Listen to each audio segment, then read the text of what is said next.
In this lesson, we're going to be talking about preloading pages with jQuery Mobile.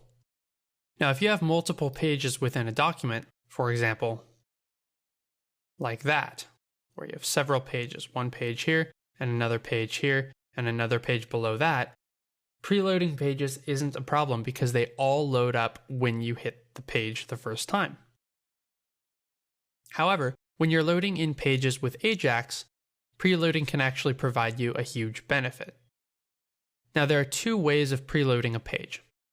The first way is simply by adding the data prefetch attribute. And it looks like this, data prefetch. That'll tell jQuery Mobile that wherever this links to, it should go ahead and try and fetch that page early on. That way, when the user requests the page, it comes back immediately because it's already been fetched. Typically, what happens if you don't prefetch pages is jQuery Mobile needs to communicate with the server and get the server to send back the page before the user can see it. That takes time, creates delay, and also makes your app feel a little bit sluggish. If you're smart with which pages you prefetch, your app will feel snappy to the user all the time. Now that said, if you have a very large web page, you don't want to prefetch all of your pages. You only want to prefetch the pages that the user is very likely to visit soon. Because of this, maybe the data prefetch attribute isn't always the best option. Perhaps sometimes we'll want to prefetch the pages that we have current links to, or that most users tend to visit in this particular situation or that particular situation. So the data prefetch attribute will work just fine, but ideally we want a way to do it using JavaScript. The way we do that is using jQuery.mobile.loadPage. Now, when we use load page, we want to be certain that jQuery Mobile won't make this visible to the user because we're prefetching in the background. We don't want the user aware of what we're doing. So we go ahead and type in the page URL here. Now, typically that would be a variable like page URL that you would specify up above or something like that. But in our case, we can just go ahead and type in the page URL directly, page2.html.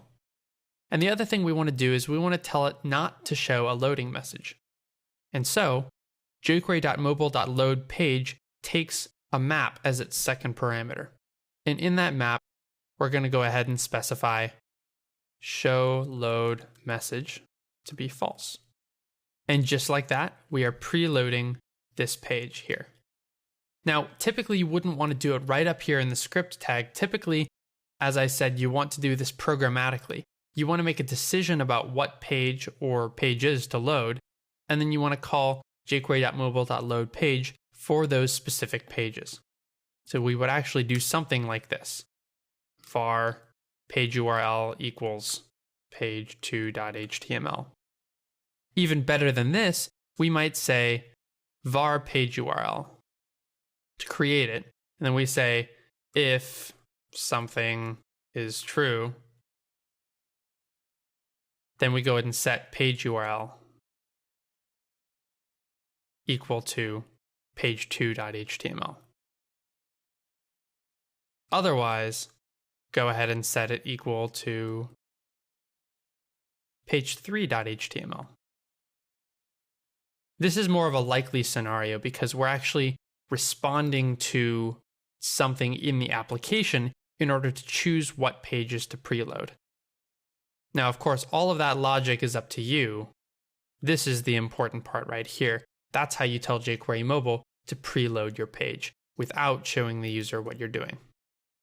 Now, one other negative about preloading that I should mention is that the more pages you preload, the larger your DOM gets, the document object model, and the more sluggish your browser becomes. Now, this isn't nearly as important as pulling a lot of data down the wire on a mobile data connection. That's much more of a negative. But that is something to think about. How big and clunky the DOM is getting and whether or not it's influencing the speed of your page. So that concludes this lesson on preloading pages.